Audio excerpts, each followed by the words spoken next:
ఒకప్పుడు దక్షిణ భారతంలోని ఒక చిన్న పల్లెలో పుణ్యకోటి అనే గోవు ఉండేది. ఆ గోవు ప్రతి ఉదయం పచ్చిక బయళ్లకు వెళ్లి సాయంత్రానికి తిరిగి తన దూడ దగ్గరికి వచ్చేది.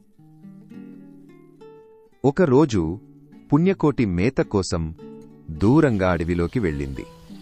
ఆదివారం సూర్యుడు అస్తమిస్తున్నాడు. చెట్ల మధ్య చీకట్లు కమ్ముకుంటున్నాయి. అంతలో ఒక భయంకరమైన గర్జన వినిపించింది. అది అర్బుద అనే పులి గర్జన.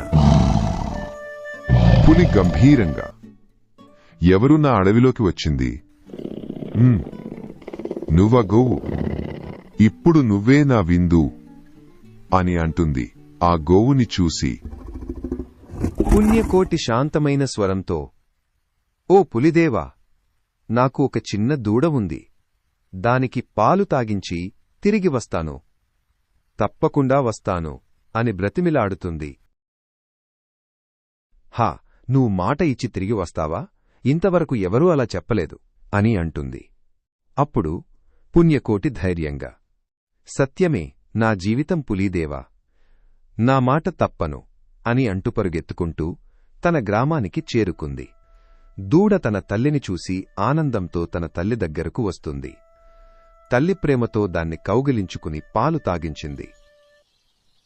జరిగిన సంఘటన మరియు పులికి ఇచ్చిన మాట తన తోటి గోవులకు చెప్పి కన్నీటితో చివరిసారిగా తన బిడ్డని దీనంగా చూస్తూ వెళ్ళిపోతుంది.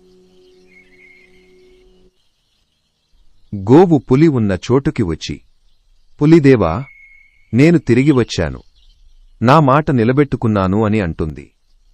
పులి సిగ్గుపడుతూ తడబడి, ఓ సత్యసంధ గోవు, నీ నిజాయితీ నన్ను మార్చేసింది. ఇకపై నేను నిరపరాధ జంతువులను చంపను, నన్ను క్షమించు, తిరిగి నీ దూడ దగ్గరికి వెళ్ళిపో అని అంటుంది.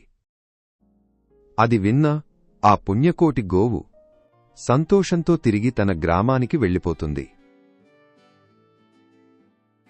వెంటనే తన బిడ్డ అయిన గోవుని హత్తుకుని ప్రేమగా నవ్వుతుంది. అది చూస్తూ మిగతా గోవులు కూడా సంతోషపడతారు. తెరపై వాక్యం, సత్యమే పరమధర్మం. Like, share and subscribe.